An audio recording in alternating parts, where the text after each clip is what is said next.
Et du coup, normalement, nous sommes live. Bonjour à toutes et à tous. Bonjour Thibaut et merci d'être là aujourd'hui pour animer cette Malte Academy. Bonjour. Je, je fais un petit point très rapidement avant de vous laisser découvrir la présentation de Thibaut. Simplement sur le fonctionnement du coup de ce Livestorm et sur les Malte Academy. Donc Malte Academy, moi je m'appelle Clémentine, je travaille pour Malte. Je suis là pour gérer la partie, on va dire, logistique de cette présentation. Donc petit point, si vous ne nous entendez pas, vous ne voyez pas l'écran, n'hésitez pas à le dire dans la partie chat. Si vous avez des questions, bon après je ferai un petit peu attention pendant la présentation. Si vous avez des questions, surtout pensez vraiment bien à les indiquer dans le bloc questions. Vous le voyez en bas à droite de votre écran. Donc il y a des problèmes, conversation, partie chat, les questions, vraiment partie questions. Ce sera plus facile pour Thibaut de les retrouver et de les traiter à la fin de sa présentation. J'anticipe d'ailleurs les premières. Cette présentation sera effectivement disponible en replay alors sur le site maltacademy.com et sur la chaîne YouTube de Malte. Vous tapez Malte Community dans la barre de recherche et vous allez la trouver. La présentation pourra également être envoyée en PDF. Donc, n'hésitez pas, si vous voulez la recevoir, à laisser vos adresses dans la partie chat et on vous la fera suivre par la suite. Je pense que j'ai fait le tour. Je vais pouvoir me muter, descendre de scène et du coup te laisser, Thibaut, prendre le bâton de parole. Merci et puis je vous retrouve en fin de Malte Academy. Super. Merci beaucoup. Alors, hop. Ok, donc merci à tous d'être présents pour venir m'écouter parler d'art et d'entropie pour parler de chaos dans votre front-end. Alors déjà, qui je suis? Donc je m'appelle Thibaut Courtoison, je suis Engineering Manager chez October et je suis aussi enseignant et speaker de temps en temps. Vous pouvez me trouver sur Twitter aussi avec errorname_. Donc, je vais vous parler d'art et entropie, mais avant ça, je vais vous demander, est-ce que vous connaissez le kintsugi? Il s'agit d'un art ancestral japonais de réparation de céramique et porcelaine à l'aide de lacs saupoudrés d'or. En tant que philosophie, le kintsugi, ça va traiter de la casse et de la réparation comme faisant partie de l'histoire d'un objet, plutôt que comme quelque chose à déguiser. Dans la période d'apparition du kintsugi, aux alentours du XVe siècle au Japon, les collectionneurs adoraient tellement le rendu qu'ils cassaient eux-mêmes leurs céramiques pour les faire réparer. Et au fil des années, le kintsugi a évolué et s'est mêlé à l'art contemporain. On peut notamment citer les œuvres de Jan Vormann, qui utilise des Legos pour réparer des murs dans le paysage urbain, mais aussi l'œuvre de Rachel Sussman, qui utilise la laque d'or pour réparer le bitume. Ainsi, le kintsugi peut s'éloigner de son schéma original pour s'adapter à un nouveau support, tout en gardant cette philosophie. Nouveau support et pourquoi pas le web. Car, posons-nous la question, est-ce que notre web app est parfaite, sans bug, avec un Internet Explorer, dans toutes les sizes de responsive, avec de l'accessibilité? Non. Mais est-ce qu'elle a besoin d'être parfaite? Non plus. Ce dont elle a besoin, c'est d'être résiliente, de fonctionner quoi qu'il arrive. Elle peut être cassée et fonctionnelle, cassée et belle, telle une céramique réparée au kintsugi. Et donc ça fait envie. Mais alors, comment on va s'y prendre pour être sûr qu'elle soit résiliente? Et bien pour ça, on va utiliser le chaos engineering. Je ne sais pas si vous avez déjà entendu parler de ce terme. Inventé par Netflix en 2011, cette pratique fait le parallèle dans la science avec la théorie du chaos, qui est l'étude de l'évolution de l'entropie, du désordre d'un système. Le but, c'est d'observer la réaction d'un système suite à la perturbation intentionnelle de ce système. Prenons un exemple. On va pouvoir faire intentionnellement cracher un serveur. Et on va regarder comment réagit l'infrastructure. Va-t-elle passer les requêtes sur d'autres serveurs? Va-t-elle redémarrer un serveur et rediriger le trafic? En combien de temps? Globalement, on va péter des trucs et on va regarder. L'intérêt, c'est qu'au lieu d'attendre que ça pète pour vérifier que notre infrastructure tiendra le coup, eh bien, on le fait nous-mêmes. Et on s'améliore comme ça en apprenant comment notre infrastructure réagit au chaos. Et là où ça atteint le next level, c'est que Netflix, ils font ça en production. Ils pètent leur infrastructure régulièrement, jusqu'à plusieurs fois par jour, pour vérifier que tout fonctionne bien. Ce qui les a poussés à mettre en place des process de restauration automatisés super évolués. À un point qu'ils sont capables de redémarrer des régions entières de leur infrastructure en quelques secondes à peine, sans intervention humaine. Qu'est-ce que ça va nous apporter précisément le chaos engineering? Premièrement, ça va nous permettre de découvrir et de trouver des faiblesses dans un environnement contrôlé.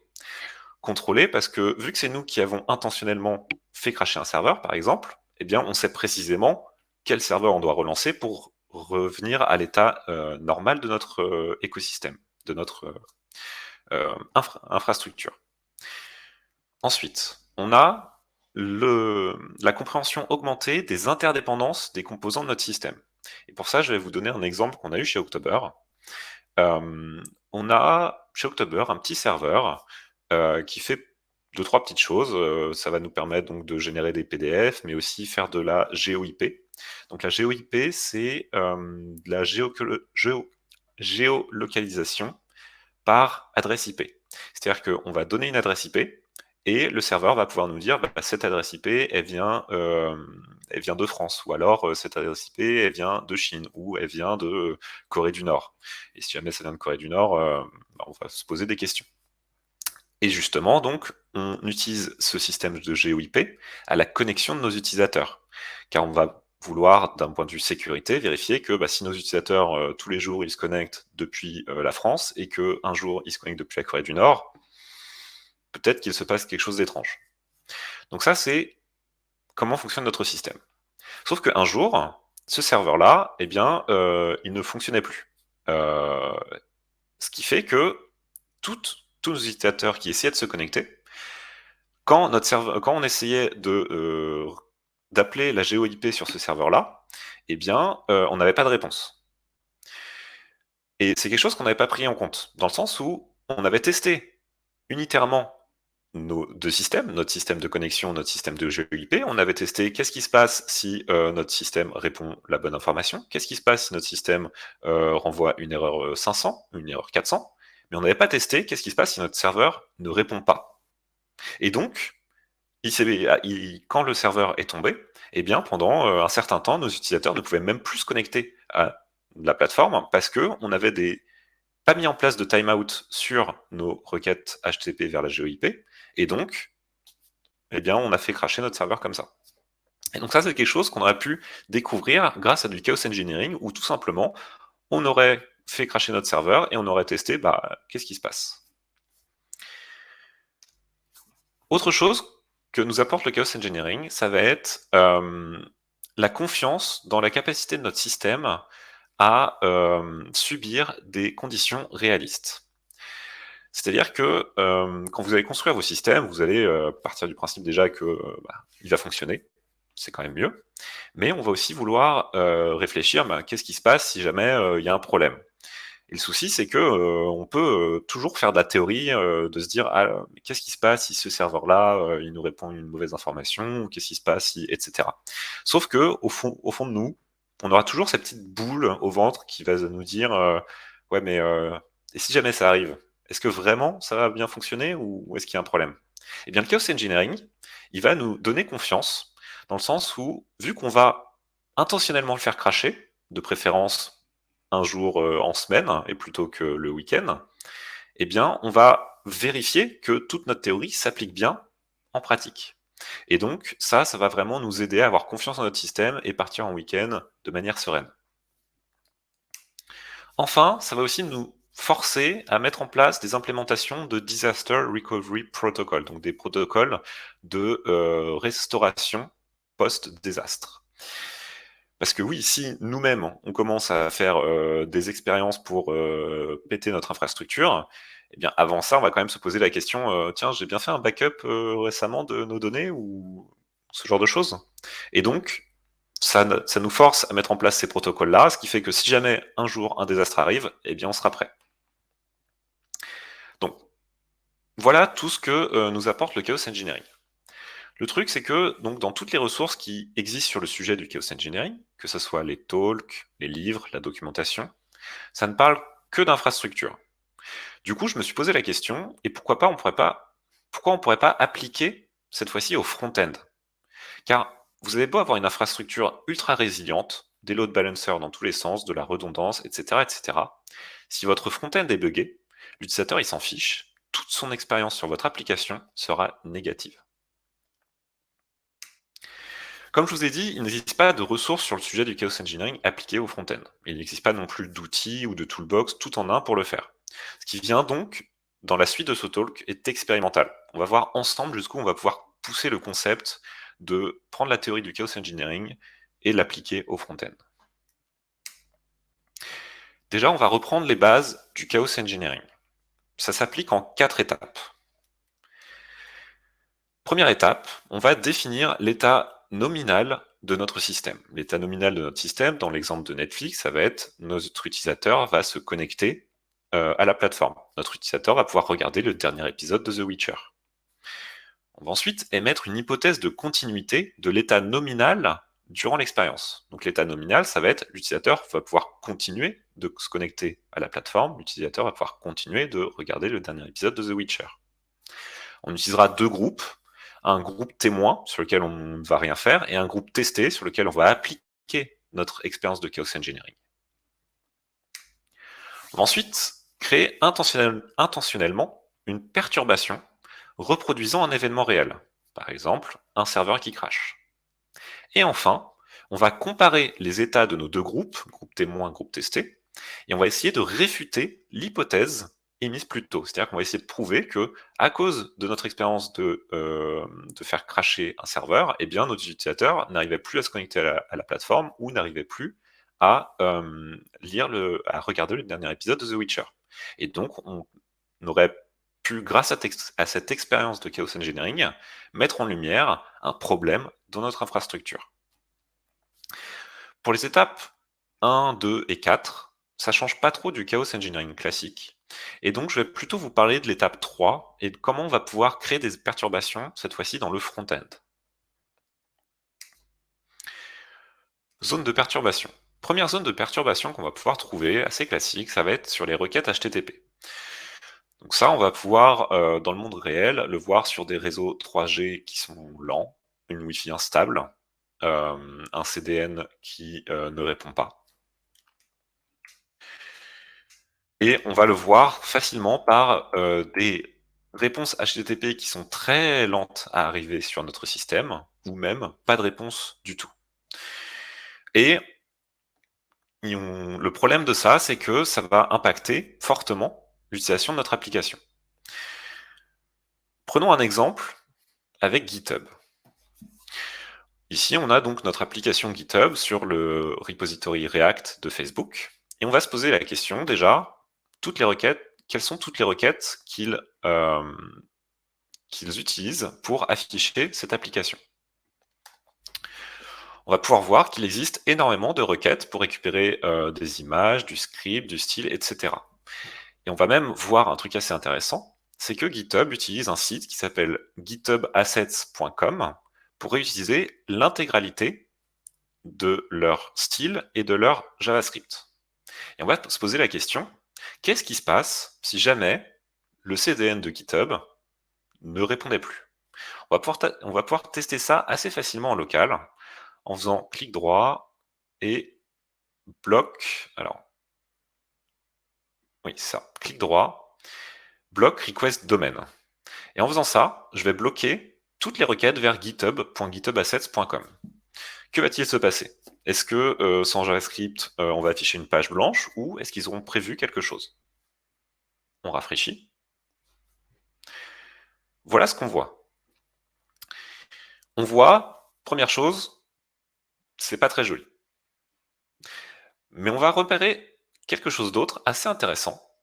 C'est qu'au final, toutes les informations, par exemple ici, je peux me balader dans le repository GitHub, aller voir donc là les packages, par exemple React Art qui est un de leurs packages. Je peux ensuite aller voir code source Et voyons voir, reactart.js par exemple.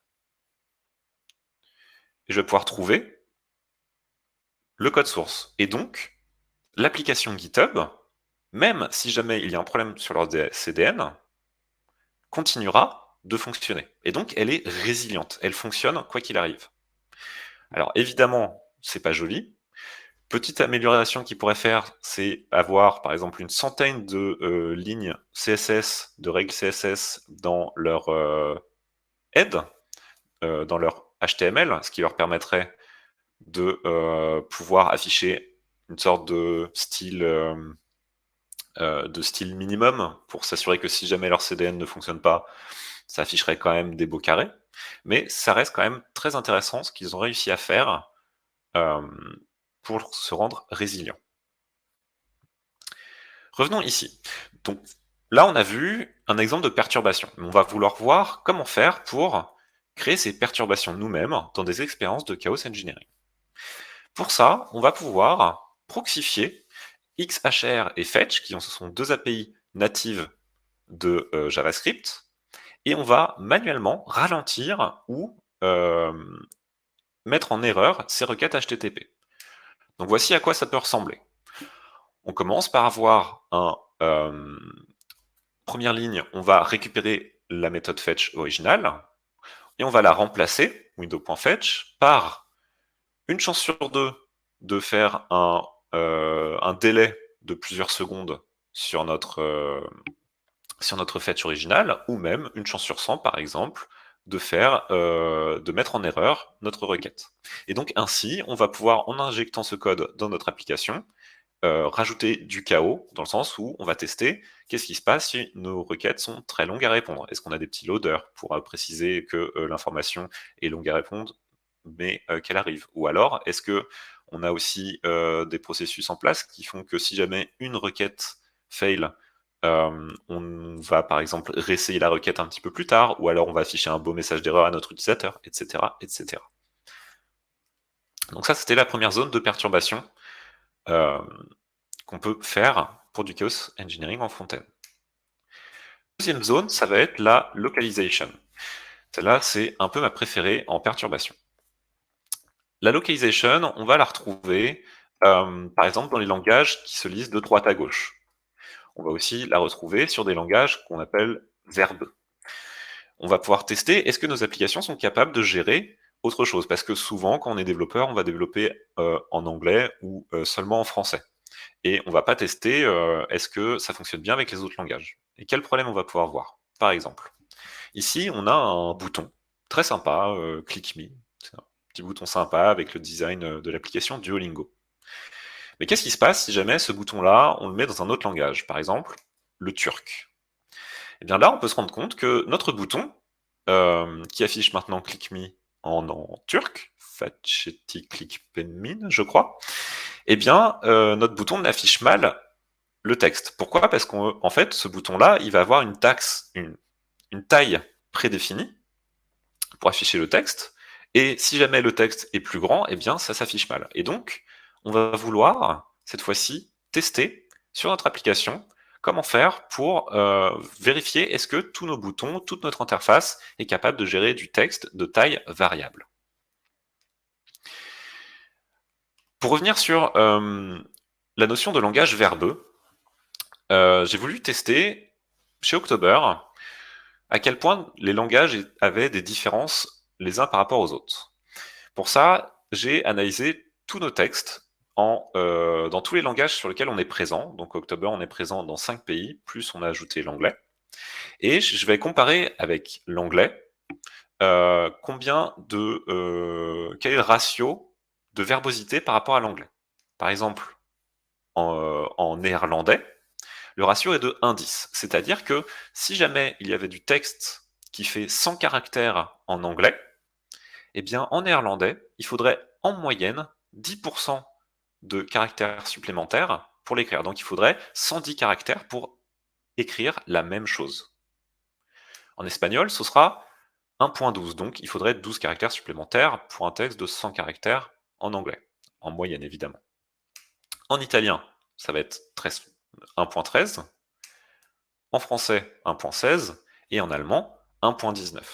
Et donc on peut voir que pour l'allemand, comparé à l'anglais, il faut presque 20% de caractères supplémentaires pour exprimer la même idée. Et donc, il faut vérifier que notre interface peut gérer cette différence-là. Mais c'est qu'une moyenne. Et donc, j'ai voulu aller plus loin et chercher quelle est la plus grosse différence qu'on avait dans notre code base entre les différents langages chez October. Et j'ai trouvé cette différence sur le terme ID card. Donc, ID card, carte d'identité. En néerlandais, ID card, donc pour là, on reste plus ou moins sur la même taille, même s'il y a un caractère supplémentaire. En espagnol, ça va être DNI, donc cette fois-ci que 3 caractères. En italien, ça commence à être plus long, Documento d'identità. En français, pièce d'identité. Donc déjà, on a une belle différence entre l'espagnol et l'italien. Ça va du simple au quadruple. Et là où j'ai vu la plus grosse différence, c'était en allemand, où ça affichait Personalausweiskopien von allen Wirtschaft, etc., etc. Donc évidemment, je me suis rendu compte que c'était une erreur qu'on avait dans notre interface, mais c'était intéressant de voir qu'en fait, si jamais on avait un bouton qui écrivait ID card en anglais, que nous, développeurs, on aurait toujours vu ID card parce qu'on développe quasiment tout le temps en anglais, et un Allemand, lui, dans ce bouton-là, il aurait vu l'ensemble de ce texte, ce qui est beaucoup trop gros. Bon, évidemment, c'était une erreur, et donc j'ai cherché la deuxième plus grosse différence, et je l'ai trouvée sur état financier intermédiaire. Et on peut trouver encore une fois des grosses différences entre les Allemands qui cette fois-ci sont très courts, BWA, par rapport aux Français qui ont état financier intermédiaire. Et donc, encore une fois, c'est une preuve que à partir du moment où on a de la localisation dans nos applications, qu'on a différents langages, eh bien, il va falloir gérer des écarts qui peuvent être très importants sur les textes. Donc voilà ce qui peut arriver sur la localization.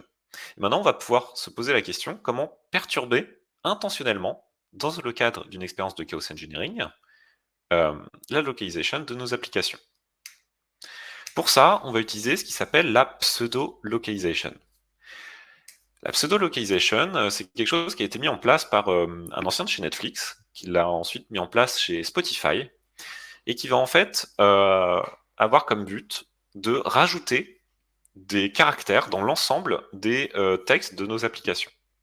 Par exemple, ici, il va rajouter des lettres U, R, E sur currents, ce qui fait qu'on peut toujours continuer à lire le texte, mais il va être beaucoup plus long.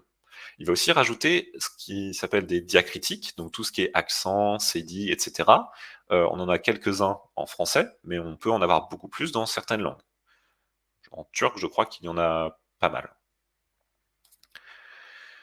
Ce qui est intéressant donc avec la pseudo-localization, c'est que donc il a fait un package npm qui permet assez facilement de rajouter la pseudo-localization dans son site internet. Et donc je vais vous faire une petite démo, cette fois-ci sur le site de Malt Academy, pour voir à quoi ressemble la pseudo-localization sur cette application. Pour ça, je vais injecter ce package npm que j'ai auto-hébergé. Script, je crée un élément de script. Je vais utiliser donc pseudolocalization.js que j'ai auto-hébergé sur mon site. Je vais ensuite ajouter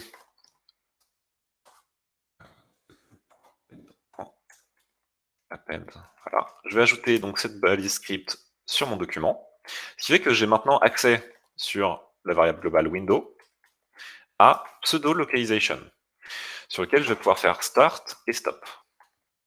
Et donc si je démarre ici la pseudo-localization sur le site, voici à quoi ça ressemble. On se retrouve donc maintenant ici avec les textes qui sont toujours globalement lisibles, Never Stop Learning with Malt Academy, mais avec énormément de lettres supplémentaires et de diacritiques.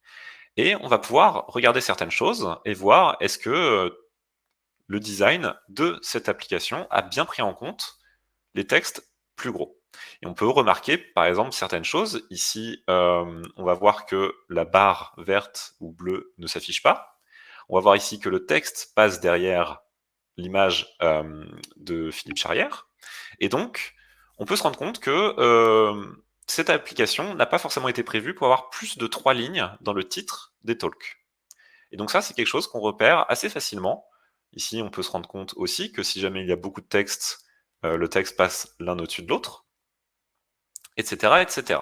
Donc ça, c'est quelque chose que peut nous apporter ce package pseudo-localization. Voilà, j'espère que vous m'en voudrez pas trop, Malt Academy. Zone de perturbation suivante. On va voir les timers. J'imagine que pour vous, 1 seconde, c'est égal à 1 seconde, ce qui paraît très logique.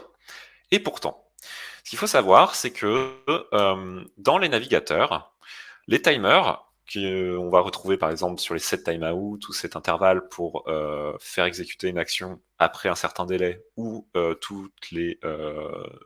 à chaque intervalle, eh bien, si jamais votre application perd le focus dans votre navigateur, vos timers peuvent être ralentis par le navigateur pour des raisons de performance.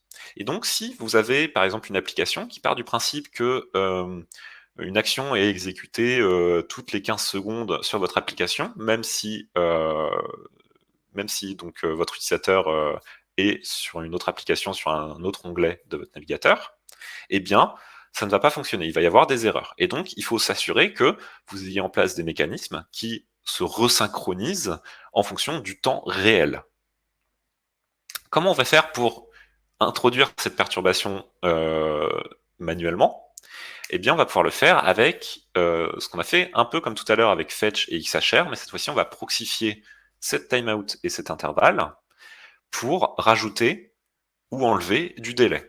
Donc voici un peu le bout de code à quoi ça pourrait ressembler. On va donc, avec une chance sur 2, rajouter un délai compris entre -500 et 500 millisecondes, par exemple. Donc là, ça le fait sur cette timeout, mais ça pourrait faire la même chose sur cet intervalle. 4e zone de perturbation, ça va être l'historique. Alors ça, c'est quelque chose que j'ai encore vécu récemment. J'étais sur le site d'une administration publique, dont je tairai le nom, il y a peut-être certains développeurs de cette administration parmi vous.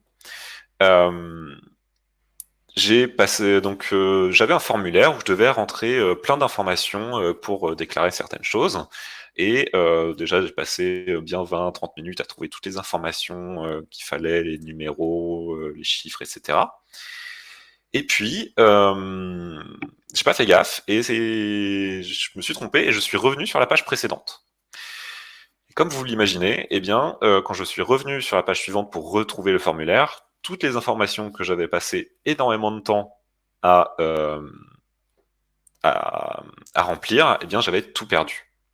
Et donc ça, c'est quelque chose qui peut arriver très souvent dans nos applications. C'est le fait que l'utilisateur, eh bien, il va se tromper et il va aller sur les pages précédentes ou les pages suivantes alors qu'il est en train de faire une action importante. Eh bien, est-ce que vos applications sont capables de gérer ça? Si vous avez un formulaire sur plusieurs pages, par exemple un formulaire de checkout pour commander des items, est-ce que revenir sur la page précédente ou aller sur la page suivante, vous gérez bien ça pour que l'utilisateur, 1, ne perde pas d'informations, et 2, ce serait encore pire, fasse des actions qu'il n'aurait pas eu le droit de faire, par exemple. Par exemple, commander 2 fois des items sur un panier d'e-commerce, etc.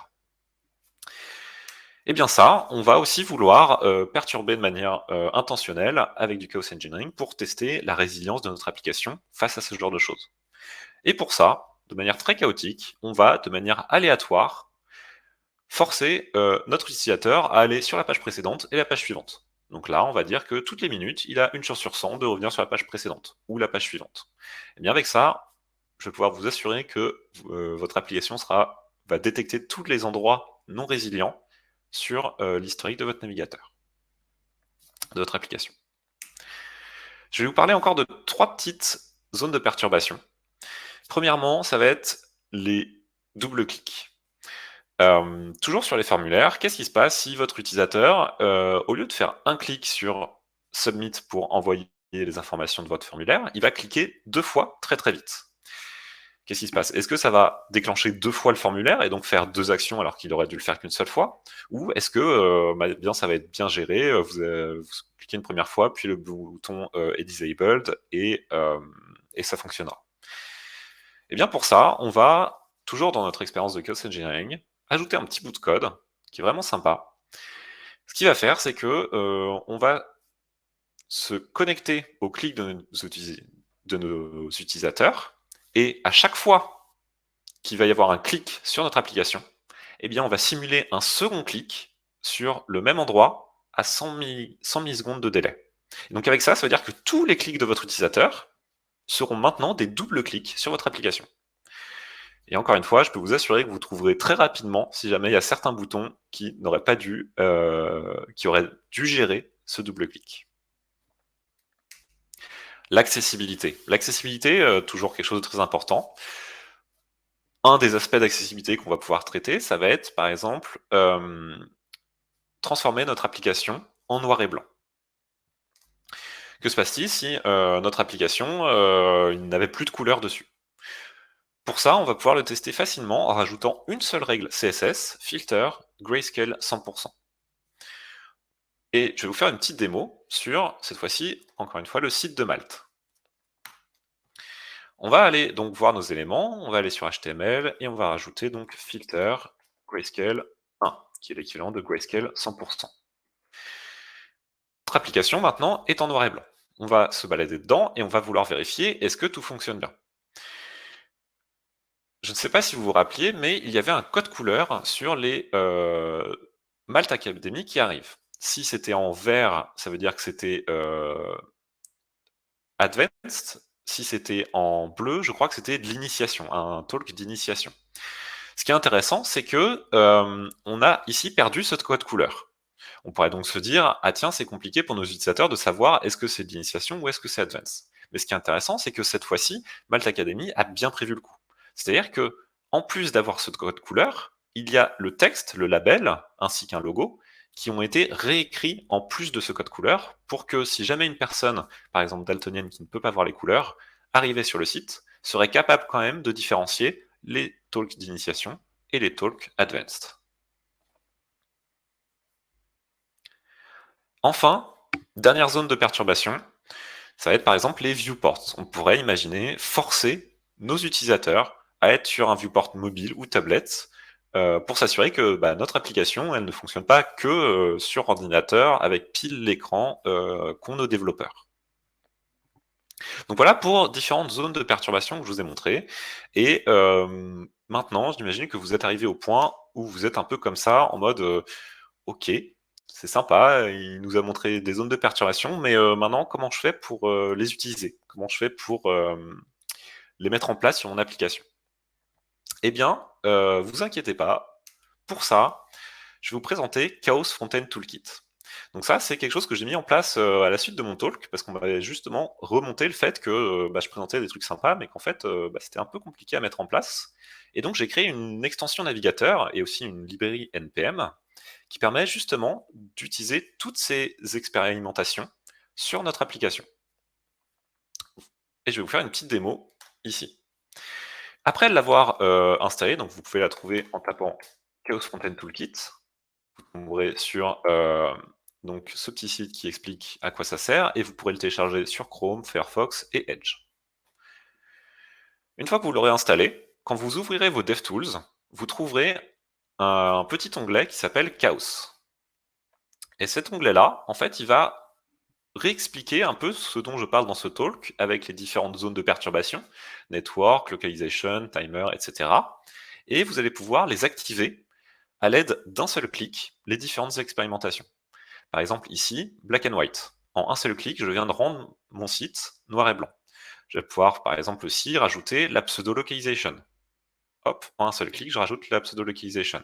Je peux aussi rajouter request dealing, etc., etc. Donc ça, c'est différentes expérimentations que vous allez pouvoir utiliser dès à présent sur votre application.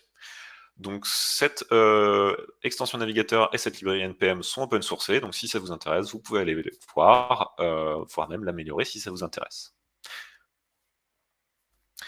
Donc voilà pour cette extension. Et donc normalement, si vous êtes vraiment intéressé par ça, eh bien vous allez être comme ça en mode haha, je vais tout péter dans mon entreprise, je vais me ramener avec cette extension et je vais montrer qu'il y a plein de problèmes et tout. Mais avant ça, je vais vous demander d'écouter les paroles de Tissaia De Vries. Is organizing chaos. And while oceans of mystery remain, we have deduced that this requires two things: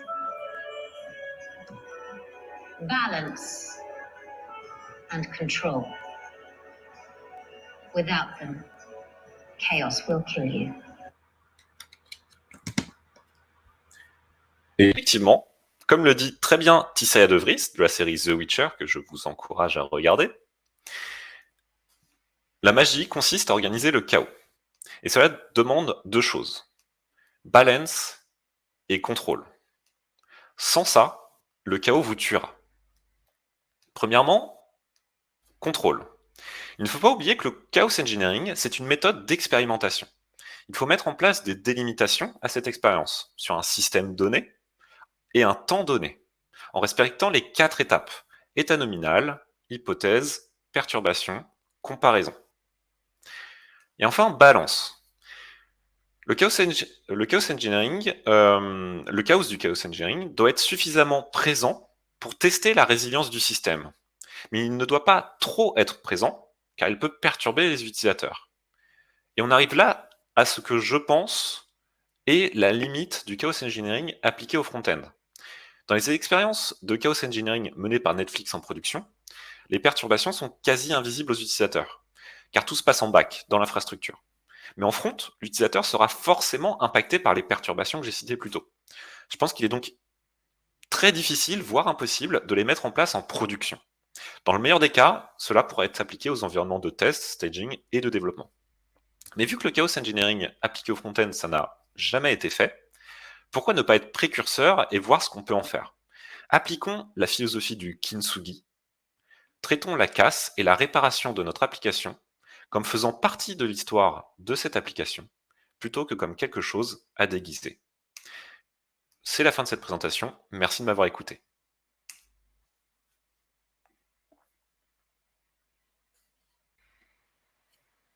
Hop, et je me unmute. Merci beaucoup Thibaut. Merci beaucoup à tout le monde. Pour ceux qui seraient arrivés en cours de route, donc je le répète, le replay sera disponible. Alors, il faut quand même une dizaine de jours en moyenne, mais il sera disponible sur le site Malte Academy qu'on a vu à l'écran et également sur le YouTube Malte. Et voilà, merci beaucoup. Bon après-midi à tout le monde et puis à bientôt. À bientôt.